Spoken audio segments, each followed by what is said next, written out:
اعوذ باللہ من الشیطان اللعین الرجیم بسم اللہ الرحمن الرحیم الحمد للہ رب العالمین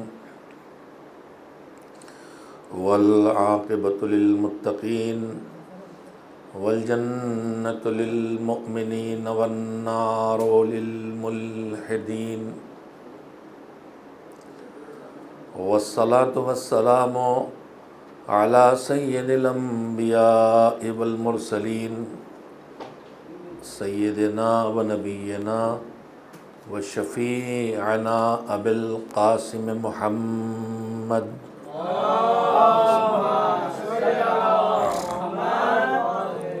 و آلہ الطیبین الطاہرین المعصومین المظلومین واللعنۃ الدائمۃ الباقیۃ علی اعدائہم اجمعین من الآن الی یوم الدین اما بعد فقد قال اللہ سبحانہ وتعالی فی کتابہ المبین وہو اصدق الصادقین وقولہ الحق بسم اللہ الرحمن الرحیم الا ان اولیاء اللہ لا خوف علیہم ولا هم يحزنون یؤمنون الذین آمنوا وکانوا یتقون لهم البشری فی الحیاۃ الدنیا وفی الآخرہ لا تبدیل لکلمات اللہ ان ھذا ذالک هو الفوز العظیم۔ صلوات بھیجیں محمد و آل محمد علیہ السلام پر۔ میں نے آپ حضرات کی خدمت میں روزانہ کے مانند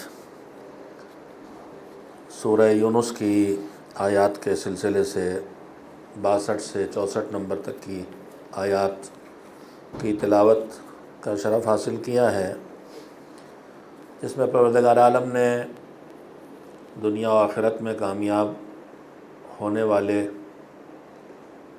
وہ لوگ کہ جن کو دنیا کی مصیبتیں نہ خوف کا شکار کرتی ہیں نہ حزن و ملال کا شکار کرتی ہیں، البتہ وہ اپنی آخرت کے لیے ہمیشہ فکر مند رہتے ہیں،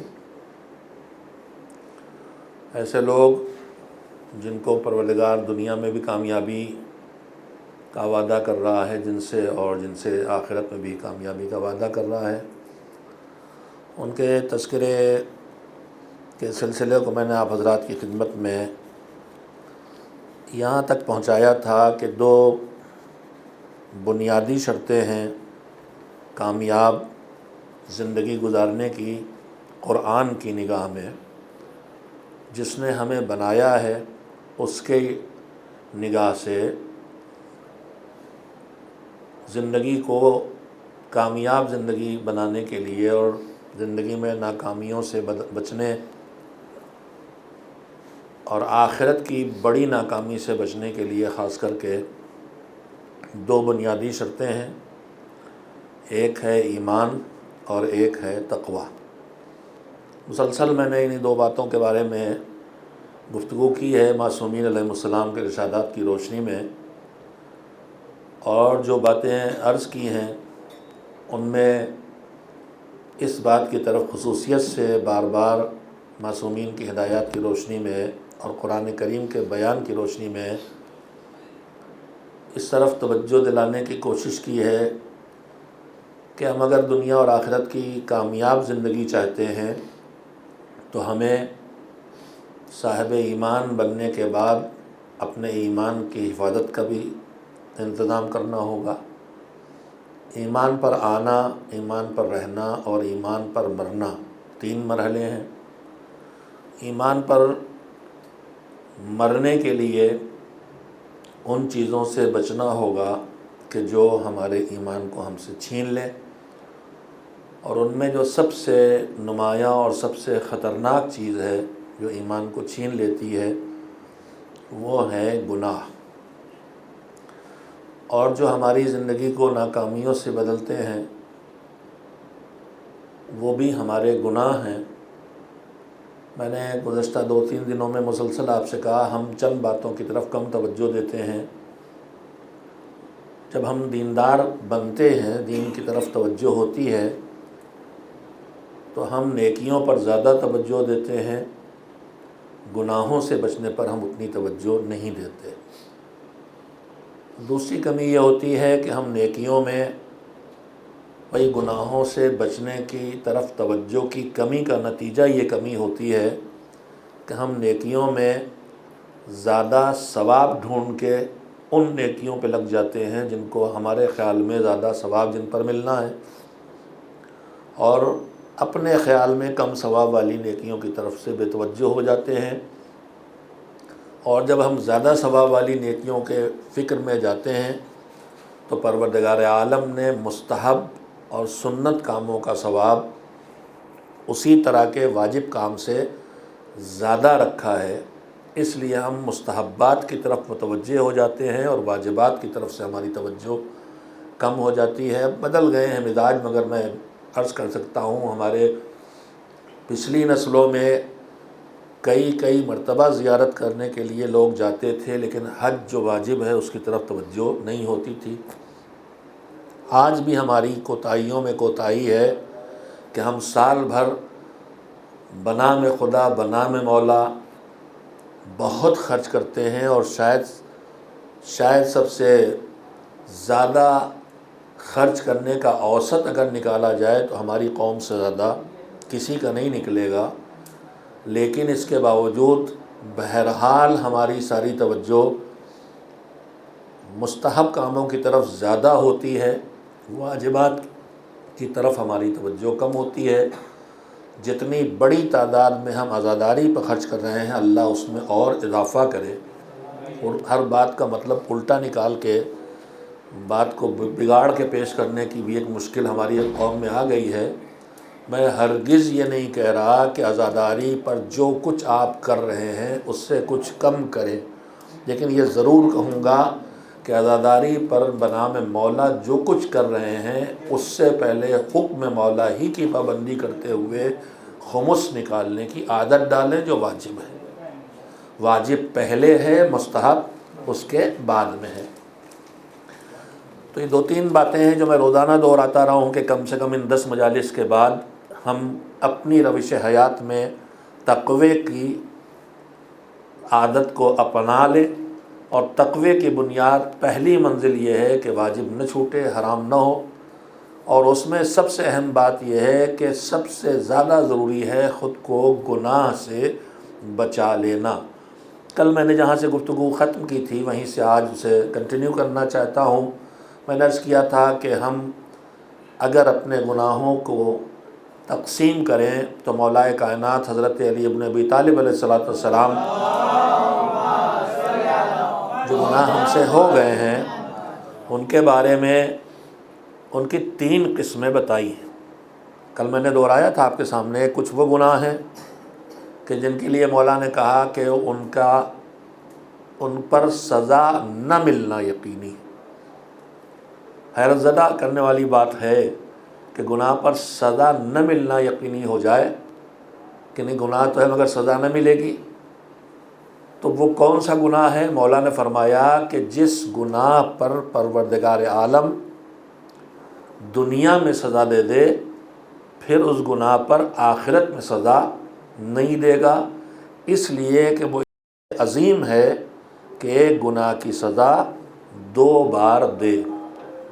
دوسری قسم وہ گناہ ہے کہ اس پر سزا ملنا یقینی ہے، اور ابھی میں اس کی جزیات نہیں بیان کر سکا ہوں، کل تک انشاءاللہ۔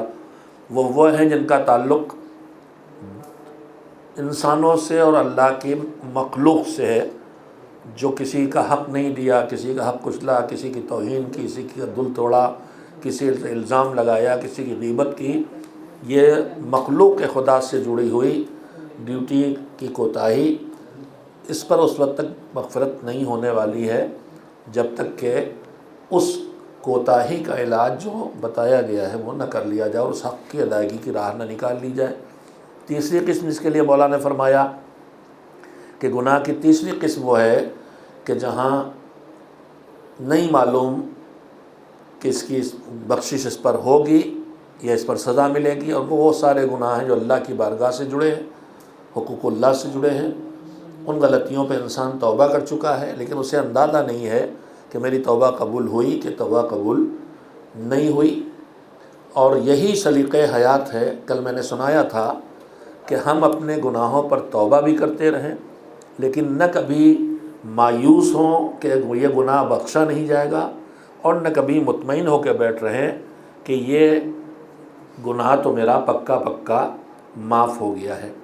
میں نے گفتگو یہاں تک کل پہنچائی تھی، آج یہیں سے اس کریم پروردگار کے کرم کا ایک رخ اور عرض کرنا چاہتا ہوں کہ کہیں کہیں کرم کے سہارے ہم اس کا کانسیپٹ ہمارے لیے درست نہیں ہوتا، تو ہم کبھی کبھی ان سہاروں کا مس یوز کرنے لگتے ہیں۔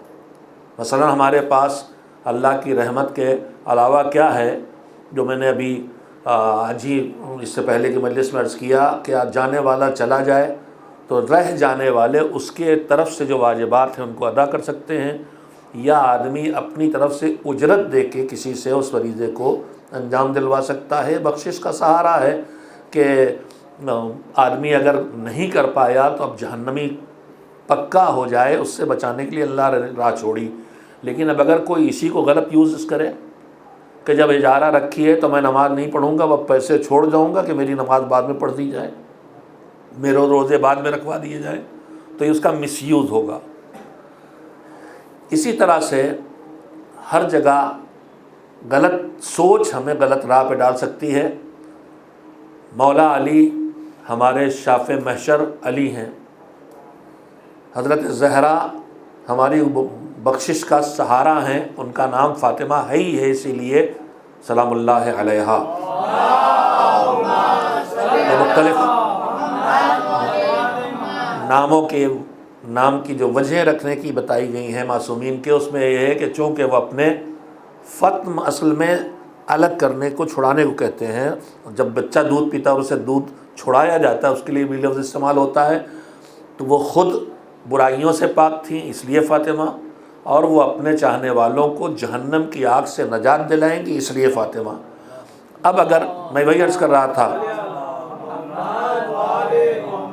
کہ یہ اس کے دو رخ ہیں سوچنے کے۔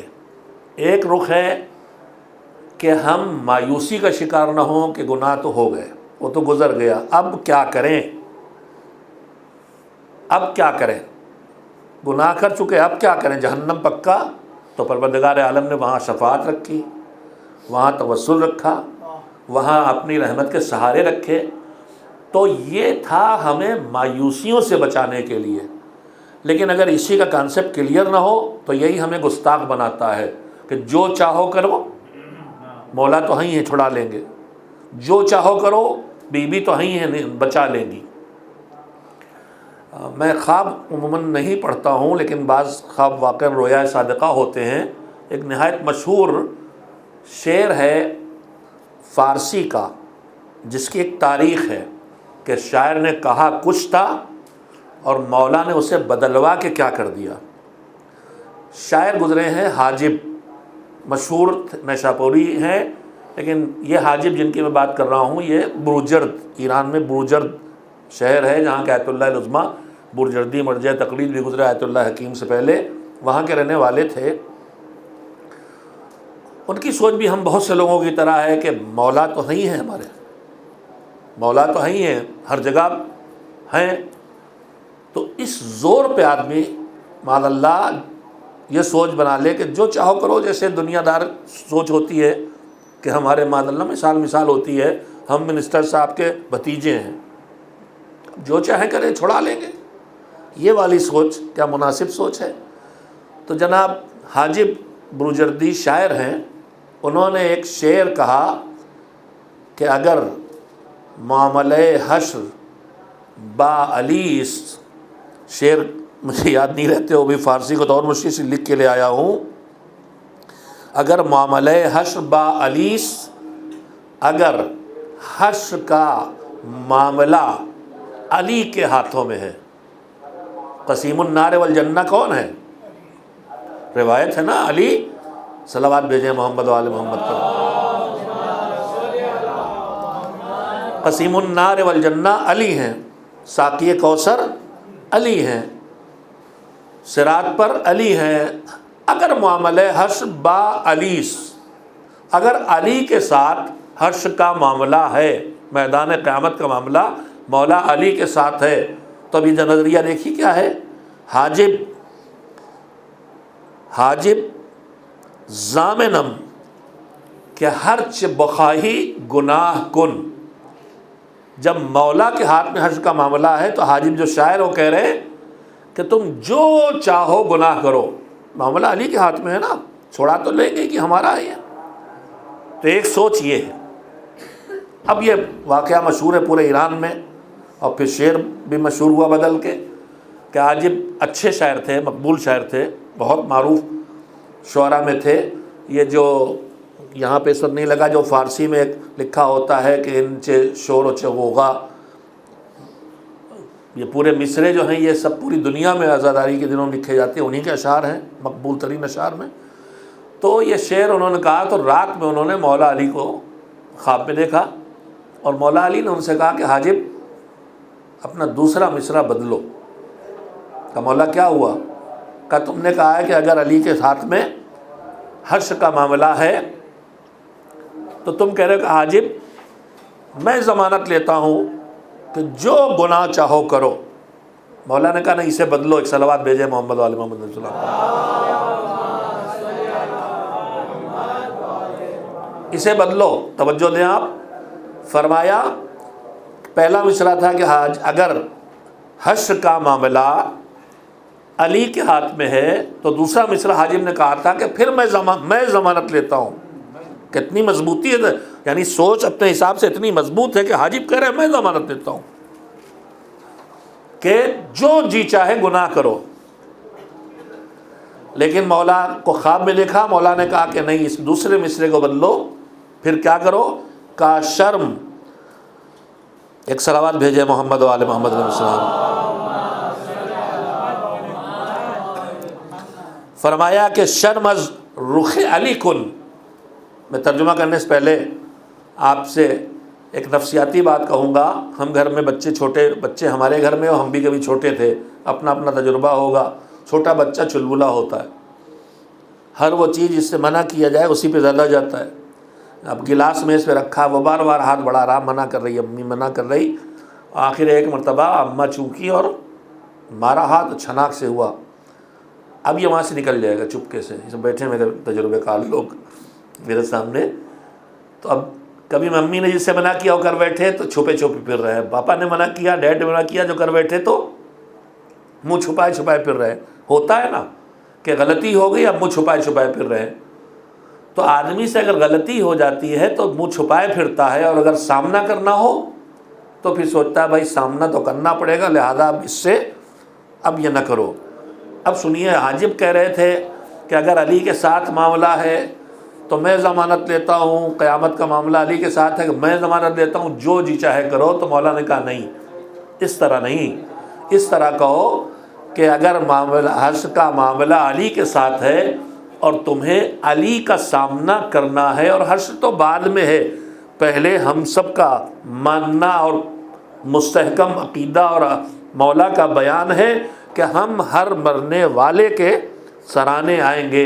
تو اب سنیے، مولا نے کہا مصرع بدلو، یہ نہ کہو کہ پھر جو جی چاہے گناہ کرو، پھر یہ کہو کہ شرم ز رخ علی کن ہو، کمتر گناہ کن، علی کے سامنا کرنے کا خیال کر کے ان سے شرم کرو اور گناہ کم کرو۔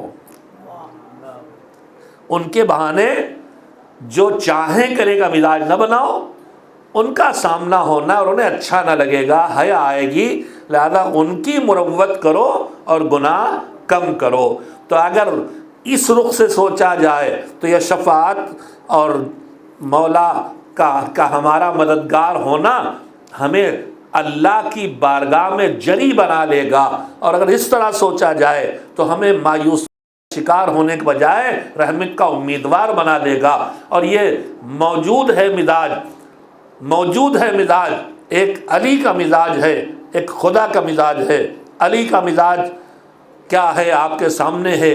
جب وہ لوگ پیدا ہو گئے جنہوں نے مولا کو مولا مانا، نہیں مانا خدا مان لیا، جنہوں نے مولا کو خدا مان لیا، خدا کے وجود کا انکار کر دیا، دشمن کو معاف کر دینے والے علی، انہوں نے ان کو شدید ترین سزا دی، قتل کیا گیا، جلایا گیا۔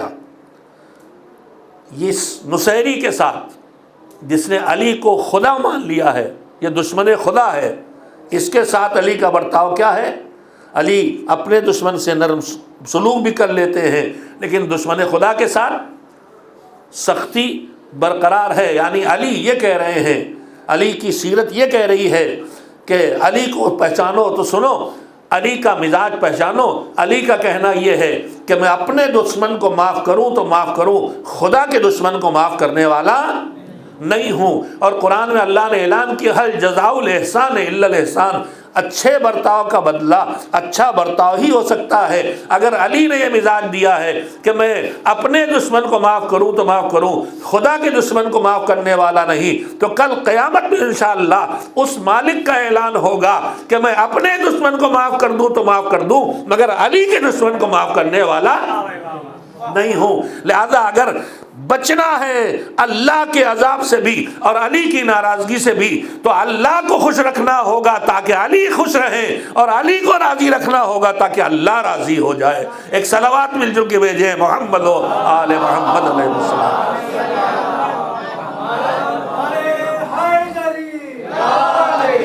ایک صلوات اور بھیج دیں محمد و آل محمد علیہ السلام۔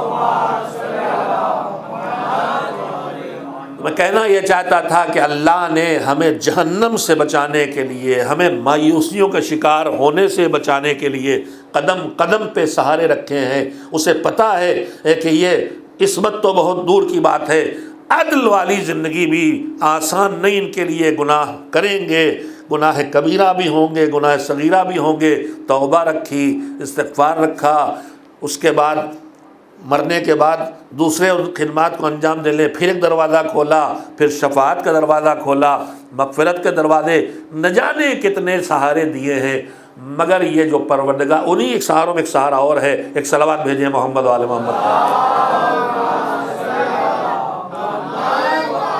وہ ہمیں مہلت دیتا ہے، وہ ہمیں فرصت دیتا ہے۔ میں نے ابھی کل پرسوں بات کی تھی کہ ہماری نیکی پہ کم سے کم ایک نیکی پر 10 ثواب، اور کسی بھی گناہ پر زیادہ سے زیادہ ایک سزا، اس لیے کہ سارا سب کی کنفرم نہیں، توبہ کر لی چھوٹ گئے۔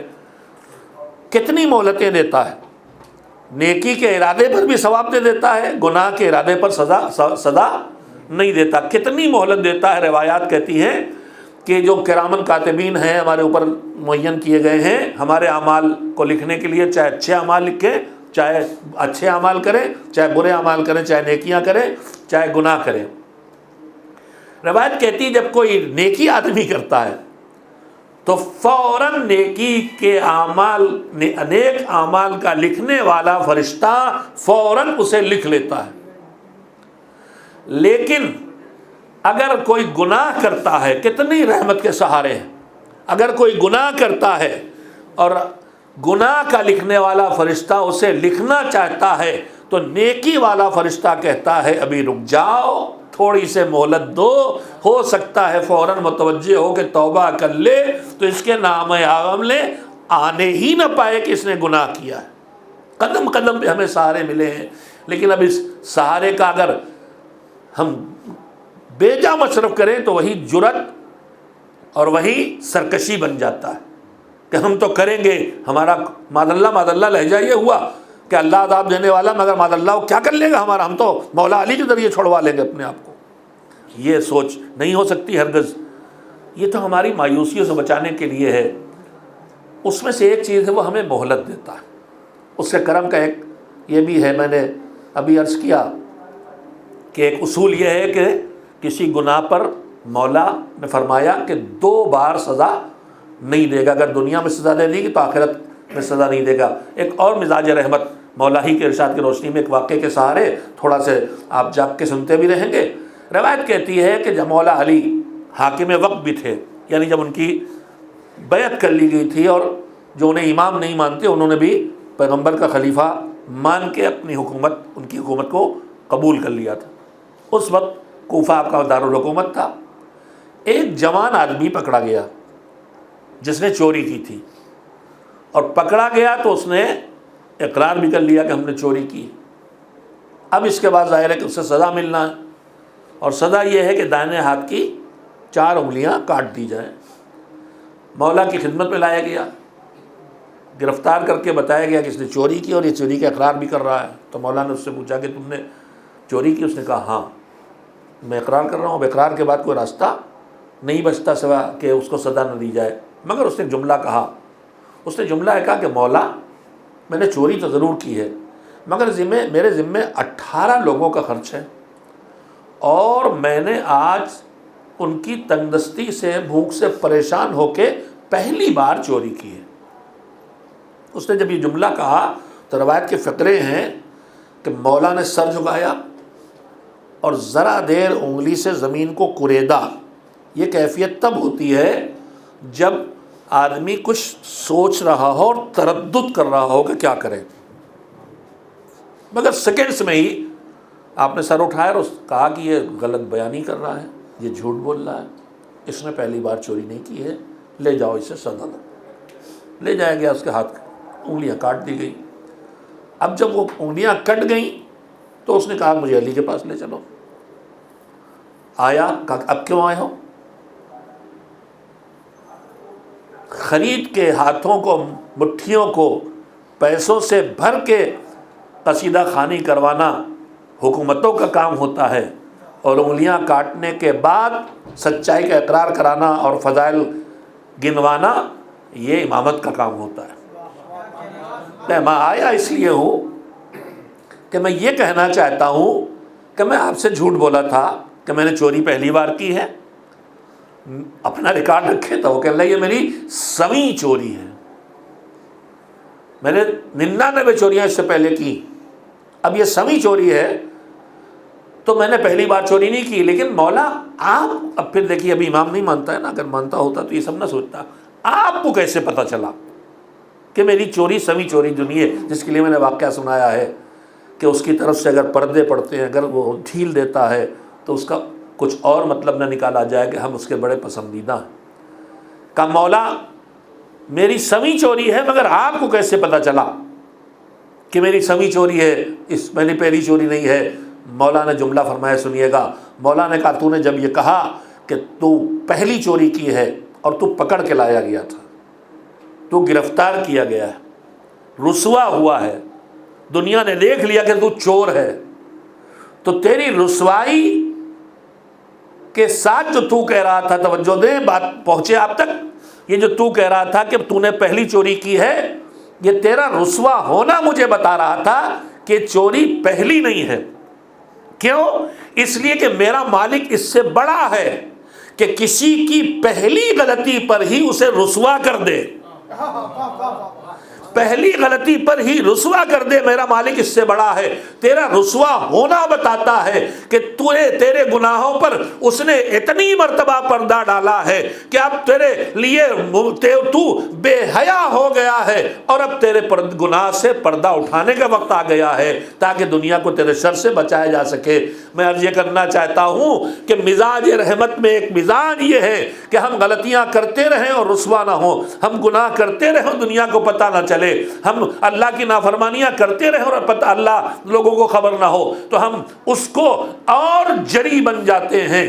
جری نہیں بننا چاہیے، خوفزدہ ہونا چاہیے کہ گناہ مسلسل بڑھ رہے ہیں اور لوگوں کو خبر نہیں ہو رہی ہے، کہیں ایسا نہ ہو کہ کسی دن یہ گناہوں کا پردہ ہٹ جائے۔ پروردگار عالم ستار العیوب ہے۔ آئی ہے بات، آج ہمارا سوشل میڈیا ہر کام کے اچھا، ہر چیز کے لیے اچھا استعمال بھی ہے اور برا استعمال بھی ہے، لیکن کبھی کبھی برا استعمال اتنا بڑھ جاتا ہے کہ اچھے استعمال کی طرف آدمی کی توجہ نہیں رہ جاتی۔ سوشل میڈیا حقیقت میں ایک نعمت ہے اگر اس کا صحیح استعمال کیا جائے، مگر ایک بہت بڑی مصیبت بن گیا ہے۔ آج واقعہ ہو چاہے نہ ہو پھیل جاتا ہے، جیسے چاہو ویسے بنا کے۔ ہمارا ایک مزاج بن گیا ہے ٹوہ میں رہنا، دوسروں کی کمیاں بتانا، یہ مومن کی صفت نہیں. میں نے کہا تھا کم سے کم مومن کی پہچانیں کیا ہیں. میں ایک حدیث اسی مناسبت سے مجھے پڑھنے کو ملی ہے، میں آپ کو سنا دینا چاہتا ہوں. ایک صلوات بھیجیں محمد و آل محمد علیہ وسلم. چھٹے امام حضرت جعفر صادق علیہ الصلوۃ والسلام کا ارشاد ہے، لا یکون المؤمن مؤمنا حتی تکون فیہ ثلاث خصال. مومن ہو نہیں سکتا جب تک کہ اس میں 3 صفتیں نہ ہوں. کون سی 3 صفتیں بتا دیں حضور؟ کوشش کریں گے مگر سنیے، کچھ آسان نہیں ہے. فرمایا لا یکون المؤمن مؤمنا حتی تکون فیہ ثلاث خصال. مومن نہیں ہو سکتا جب تک اس میں 3 صفتیں نہ ہو. کون سی 3 صفتیں؟ فرمایا ایک صفت اللہ کی اپنے اندر لائے، ایک صفت رسول اللہ کی اپنے اندر لائے، اور ایک صفت اہل بیت کی اپنے اندر لائے.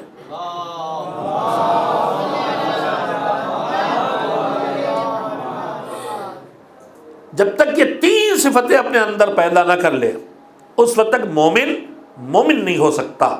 وہ کون سی صفتیں ہیں؟ روایت پوری سنا دیتا ہوں آپ کو.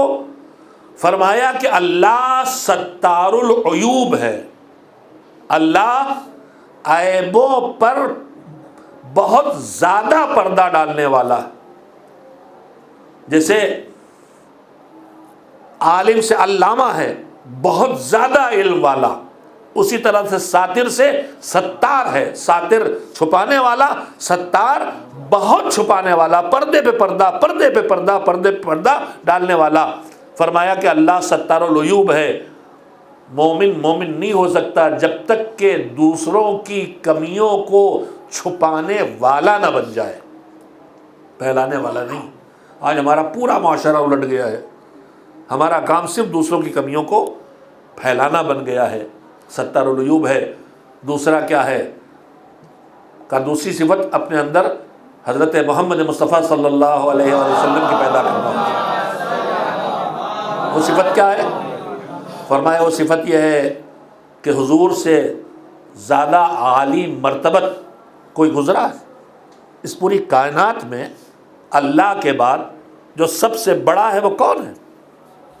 وہ حضرت محمد مصطفیٰ صلی اللہ علیہ وآلہ وسلم کی ذات ہے.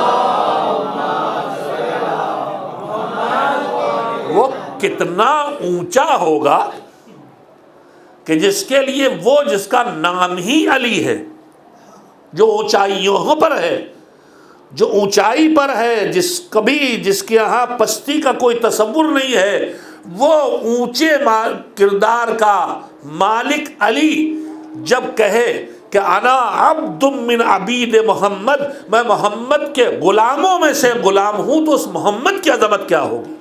پیغمبر کا نام لیا میں نے، صلوات بھیجیے. اب تھوڑا آگے آ جائیے، تھوڑا سا آگے تشریف لے آئیے، سب لوگ آگے ایک صلوات بھیجیے، آگے تشریف لے آئیے.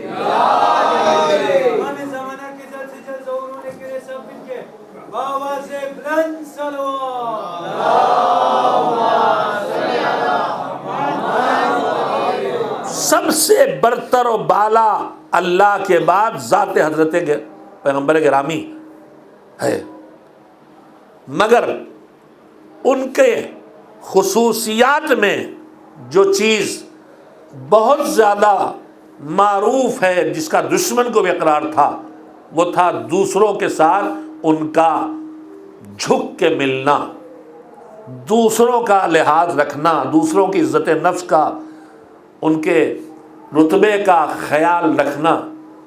روایات کہتی ہیں کہ جب کسی قبیلے کا سردار ملنے آتا تھا، چاہے وہ دشمن قبیلے کا ہو، تو آپ اس کے خصوصی اہتمام میں اپنی آبا بچھا کے اسے بٹھاتے تھے.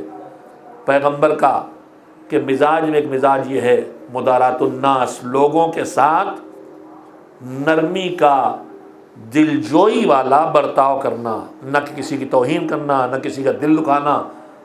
اور اس میں یہ کیفیت تھی، آپ اتنے منکسر مزاج تھے.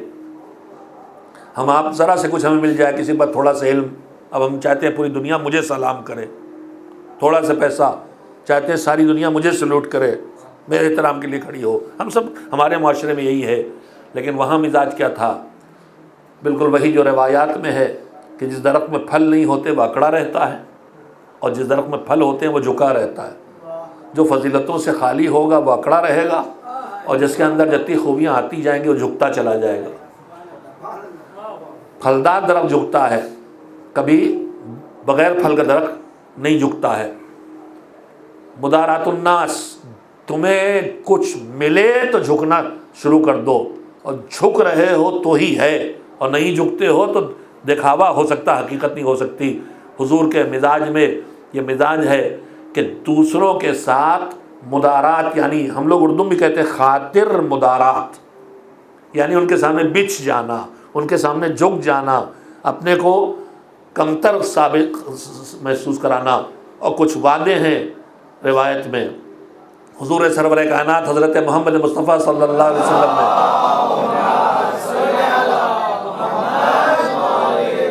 قرآن کے اللہ ہی وعدوں پر مشتمل ارشادات فرمائے ہیں کہ تم کیا کرو تو کیا پاؤ گے۔ اسی میں ایک حکم یہ دیا ہے کہ تواضع، چاہے تمہارے پاس طاقت ہے، پاور ہے، پیسہ ہے، علم ہے، تقوی ہے، کچھ بھی ہے، جو تمہارے پاس ہے تو تم اکڑو نہیں، تواضع، تم جھکو۔ تمہارے جھکنے سے تم گرو گے نہیں۔ اللہ کا وعدہ ہے کہ جو جتنا جھکتا چلا جائے گا اسے ہم اتنا اٹھاتے چلے جائیں گے۔ اسی لیے معراج مومن نماز، اور نماز میں بھی اللہ سے سب سے قریب کب ہوتا ہے؟ جب سجدے میں ہوتا ہے۔ تم جتنا جھکو گے ہم تمہیں اتنی بلندیاں دیتے چلے جائیں گے۔ تو دوسری صفت مومن کے اندر جو ہونا چاہیے کہ جب تک وہ یہ صفت اپنے اندر پیدا نہ کرے وہ مومن نہیں ہو سکتا ہے، وہ ہے مدارات الناس، سارے انسانوں کے ساتھ اچھا برتاؤ، نرمی کا برتاؤ، احترام کا برتاؤ، اور اس میں بھی ایک کے احترام میں دوسرے کی سبکی نہ ہو، یہ بھی خیال، احترام بھی ہو سبکی بھی نہ ہو۔ سنیے وہ بھی کتنا دقیق اور کتنا پن پوائنٹ ہے ہمارا مذہب۔ روایت کہتی ہے کہ مولا علی کی خدمت میں ایک باپ بیٹے مہمان ہوئے، کھانے کا وقت آیا تو مولا خود کھڑے ہو گئے۔ ہم آپ تو اپنے بیٹے سے بہت احترام کریں گے، بیٹے سے کہیں چلو ہاتھ دھلاؤ۔ مولا خود کھڑے ہو گئے، اس کے ہاتھ دھلانے کے لیے وہ قدموں میں لوٹنے لگا۔ مولا آپ میرے ہاتھ دھلائیں گے، آپ میرے ہاتھ دھلائیں گے؟ مولا کہا نہیں، تم مہمان ہو، تمہیں تو میں ہی ہاتھ دھلاؤں گا۔ اس کا روایت کے فقرے کا مفہوم میرے ذہن میں ہے کہ مولا نے کہا کہ میں یہ چاہتا ہوں کہ میرا پروردگار دیکھے کہ اس کا ایک بندہ دوسرے بندے کی خدمت کر رہا ہے۔ یعنی علی کہہ رہے ہیں کہ تم بھی ایک اللہ کے بندے، میں بھی، یہ انکساری مولا علی کی۔ اس کے ہاتھ دھلا لیے۔ اب بیٹے کی باری آئی، سنیے یہ ہے مذہب اسلام۔ بیٹے کی باری آئی تو جناب محمد حنفیہ سے کہا بیٹے کے ہاتھ تم دھلاؤ، بیٹے کے ہاتھ تم دھلاؤ۔ اور اس کا جملہ فرمایا کہ اگر یہ بیٹا اکیلا آیا ہوتا تو میں نے ہی اس کے ہاتھ دھلائے ہوتے، لیکن اب آپ باپ اور بیٹے دونوں آئے ہیں تو پھر دونوں کے احترام کا فرق بھی آنا ضروری ہے۔ باپ کو اس کی عزت ملنا ہے، بیٹے کو اس کا احترام ملنا ہے، لہذا باپ کے ہاتھ باپ دھلائے گا، بیٹے کے ہاتھ بیٹا دھلائے گا۔ ایک صلوات بھیجیں محمد و آل محمد۔ مومن نہیں ہو سکتا جب تک کہ دوسروں کو عیب چھپانے کی عادت نہ ڈالے۔ مومن نہیں ہو سکتا جب تک کہ وہ لوگوں کے ساتھ حضور کی سیرت جو ہے، نرم برتاؤ، انکساری کا برتاؤ، جھک کے ملنا، تواضع کرنا، اس کا برتاؤ نہ کرے۔ اتنا ہم آپ ذرا سو جائیں ہمیں سلام کریں۔ سیرت پیغمبر کیا ہے؟ جب کہیں سامنا ہوتا تھا کہ حضور صلی اللہ علیہ وسلم میں پہر کر لیتے تھے۔ لوگ پوری کوشش کرتے تھے کہ پہلے ہم سلام کر لیں حضور کو، مگر موقع نہیں ملتا تھا۔ ایک مرتبہ ایک صحابی نے ذرا تدبیر کی کہ حضور آ رہے تھے، دیوار کے پیچھے چھپ گئے کہ اب جب سامنے حضور پہنچے ایک دم سامنے آ کے سلام کر لیں گے۔ جب حضور دیوار قریب پہنچے کہ اللہ ہے وہ کہ جو پشت دیوار پہ کھڑا اس پر میرا سلام۔ تو ہم تو اکڑے رہتے ہیں کہ نکلے دیکھے کسی صورت ہمیں سلام کرے، مگر حضور تو موقع ہی نہیں دیتے۔ یہ انکساری جو ہے جب تک مومن اپنے اندر پیدا نہ کرے اس وقت تک امام کہتے ہیں کہ تم مومن نہیں ہو سکتے۔ تیسری چیز کیا ہے؟ الصبر فی البأساء والضراء، اور وہ صفت کس کی؟ اہل بیت علیہ السلام کی۔ میں نے کچھ باتیں اور سوچی تھی کہنے کو، لیکن اب میں یہیں پہ آج رکتا ہوں گفتگو، کل انشاءاللہ یہیں سے آگے بڑھاؤں گا۔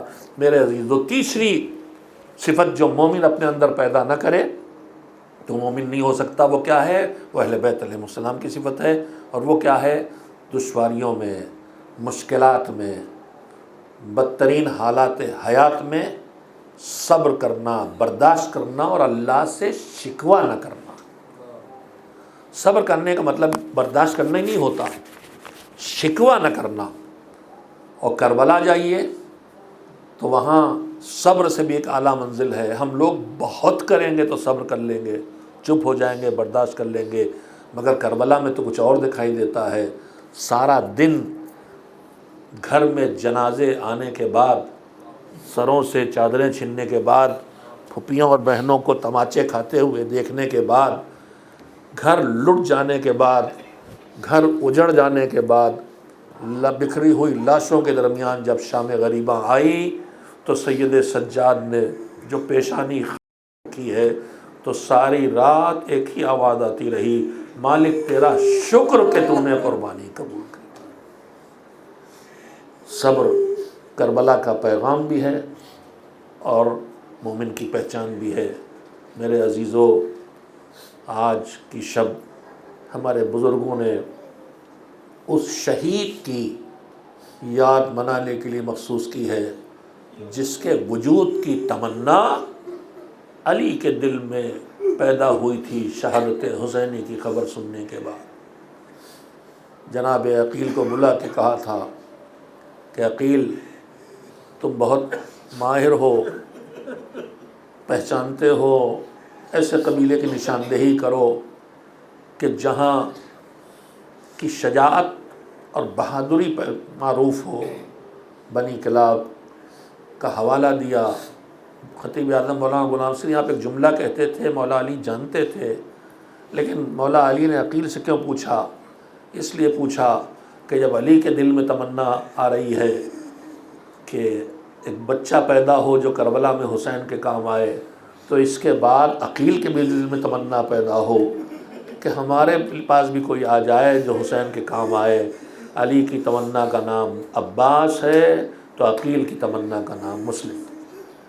عباس کی مادر گرامی کا اسم گرامی فاطمہ ہے، لیکن سنیے یہ فاطمہ کون سی ہیں؟ میں نے خود روایت میں پڑھا ہے کہ جب بی بی گھر میں آئی ہیں تو امیر المومنین انہیں ان کے نام سے پکارتے تھے،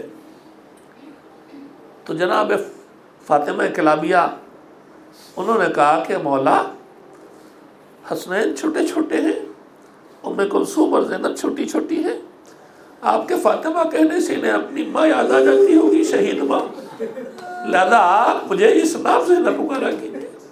اس کے بعد اللہ نے انہیں بچے دیے، شاید لقب پہلے پڑا، اولاد بعد میں آئی۔ ام البنین، 4 بیٹے تھے، 4 بیٹے تھے، بیٹوں کی ماں، بیٹوں کی ماں کہلاتی تھی۔ جب سے حضرت ابو الفضل سب سے بڑے تھے، سب سے بڑے تھے ابو الفضل،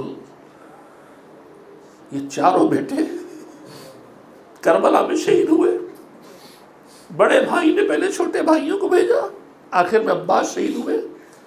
عباس کی شہادت کی خبر جب ام البنین تک پہنچی ہے تو اس کے بعد ام البنین کو جب کوئی یہ کہتا تھا، ام البنین کہہ کے پکارتا تھا تو کہتی تھی مجھے ام البنین کہہ کے کیوں پکارتے ہو؟ اب میرے بچے کہاں رہے؟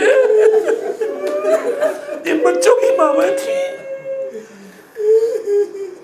جنت البقیع میں آ کے مرثیہ کرنے بیٹھتی تھی، قبریں بنا کے بیٹوں کا ماتم کرنے کے لیے۔ روایات کہتی ہے کہ بیٹوں کا ماتم کرنے کے لیے بزرگوں سے سنا ہے میں نے، قبریں بناتی تھی 4 بیٹوں کی، پھر مٹا دیتی تھی نشان کہ میں تم پر نہ رہوں گی، تمہاری ماں زندہ ہوں، میں اس حسین پہ رہوں گی جس کی اماں دنیا سے چلی گئی۔ اجرکم اللہ، شہادت کی خبر پہنچی تو معلوم ہو گیا تھا میرے بیٹے کے دونوں ہاتھ کٹے، میرے بیٹے کے سر پہ گرز پڑا، مرثیہ کہتی تھی تو اس میں جملے بھی آتے تھے کہ مجھے بتایا گیا ہے کہ میرے بیٹے کے سر پہ گرز پڑا، یہ بتاؤ کہ کیا میرے بچے کے ہاتھ میں تلوار تھی کہ ظالم اتنے قریب آ گیا؟ انہیں اطمینان تھا کہ میرے شہر کے ہاتھوں میں تلوار آتی تو کون تھا جو نزدیک آ کے سر پہ گرز مارتا؟ پھر دوسرا شعر پڑھتی تھی، ارے میں نے سنا ہے کہ میرے بیٹے کے دونوں ہاتھ کٹ گئے تھے، گھوڑے سے زمین پہ کیسے آیا؟ اجرکم اللہ، اجرکم اللہ۔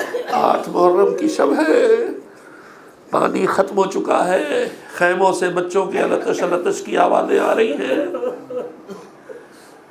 عباس تلایا پھر رہے ہیں، بچوں سے شرمندہ ہیں، عباس علمبردار حسین ہیں۔ دھیرے دھیرے تاریخ آگے بڑھی، 10 محرم کی صبح آ گئی، شہادت کا بازار گرم ہو گیا۔ عباس صبح سے حسین کی مرضی کے آگے سر کو جھکائے ہوئے ہیں۔ انصار کے بعد گود کے پالوں کی لاشیں آنا شروع ہو گئی، کبھی اول محمد کی لاش لے کے آئے، کبھی مسلم کے لخت جگر کی لاش لے کے آئے، یہاں تک کہ وہ وقت آ گیا کہ بھیا کے یتیم قاسم کے جسم کے ٹکڑوں کو سمیٹ کے لے آئے۔ اب عباس سر جھکائے ہاتھوں کو باندھے کھڑے ہیں، آقا اب تو اجازت دیجئے کہ کیسے جانے دوں، تم تو میرے لشکر کے سردار ہو۔ سر جھکا کے آواز دی، آقا اب وہ لشکر کہاں ہے جس کا سردار عباس ہے؟ اسی وقت خیموں سے لطش کی آواز آئی، گئے پانی لے آؤ ان کے لیے، گئے مشکیزہ باندھا، مشکیزہ لیا، علم میں باندھا، علم لے کے چلے۔ چچا کہاں؟ کہ پانی لینے۔ ایک مرتبہ سکینہ خیموں میں گئی، بچوں کو جمع کیا، کوئی التش کہہ کے نہ روئے، میرا چچا پانی لینے جا رہا ہے۔ رخصت کیا، حلقے میں لے کے لنے بچوں نے، چچا جاؤ اللہ تمہارا محافظ۔ بہن نے جاتے جاتے جب جملہ کہہ دیا، جا رہے ہو عباس، میرے بابا نے کہا تھا کہ میرے سر سے رضا چھینے گی، میرے بازو میں دے گے، میں سوچتا تھا عباس جیسا بھیا جس کا ہو اس کا کون بازو باندھے گا، مگر اب اطمینان ہو گیا۔ عباس تم جا رہے ہو، گئے، میں نے بھی پڑھا ہے، آپ سنیں، مسلسل مشکیزہ بنا، لے کے چلے، بازو کٹے، علم گرا، مشکیزے میں تیر لگا، قلب عباس ٹوٹا، گھوڑے کو موڑا، فرات کی طرف چلے، سر پہ گرز پڑا، زمین پہ آئے، بغیر ہاتھوں کے زمین پہ پہنچے، کیسے پہنچے نہیں معلوم۔ ارے حسین زمین کی طرف چلے تھے تو تیروں پہ رک گیا تھا جلال جسم جسم۔ عباس ارے میں ہاتھ مریدہ 10 مریدہ عباس زمین پہ پہنچے، آواز دی، آقا آخری سلام۔ حسین قبر کے پکڑ کے چلے، فقرے سن لے، قبر پکڑ کے چلے، ساتھ میں جوان بیٹا ہے، ایک مرتبہ رکے، اکبر کیا ہے؟ چچا کا ہاتھ لیا حسین نے، دوسرا ہاتھ اٹھایا، ارے حسین کی نگاہوں میں منظر آ گیا، کوفے میں ٹمٹماتے ہوئے چراغ میں بابا علی سر پہ زخم کھائے سونے لیٹے ہیں۔ رخصت آخر کلبے کو جمع کیا، سارا کلبہ امام حسن کے حوالے، ایک 13-14 سال کا کم سندر کونے گوشے میں کھڑا ہے، علی بولتے بولتے خاموش ہو گئے۔ ارے کون یہ ابو الفضل عباس؟ عباس آگے بڑھے ام البنین کی خدمت میں، ارے نہ جانے بابا سب کو آقا حسن کے حوالے کر کے گئے، مجھ سے کیا خطا ہوئی؟ ام البنین آگے بڑھی، پاتی بیٹھی، مولا کے قدموں سے چادر ہٹائی، تلووں سے آنکھوں کو ملنا شروع کیا۔ علی نے آنکھیں کھولی، کیا ہے کلیز خدا؟ کہا آپ کے املان سے کیا خطا ہو گئی؟ آپ سب کو بھیا حسن کے حوالے کر کے گئے، اسے یوں چھوڑ کے جا رہے؟ ایک مرتبہ علی نے آواز دی حسین آؤ، جوان بھائی کے ہاتھوں میں کمسن بھیا کا ہاتھ دیا، حسین پورا کلبہ حسن کے حوالے، عباس تمہارے حوالے۔ 47 ہجری میں جو ننھے ننھے ہاتھ آئے تھے بازوؤں میں، وہی ہاتھ کربلا کے میدان میں حسین کو ملے۔ شاید کوفے کا رخ کر کے آواز دی ہو، بابا شرمندہ ہوں، آپ کی امانت کی حفاظت نہ کر سکا۔ وَسَيَعْلَمُ الَّذِينَ ظَلَمُوا أَيَّ مُنْقَلَبٍ يَنقَلِبُونَ۔ الا لعنت اللہ علی القوم الظالمین۔ ماتم ابو الفضل العباس۔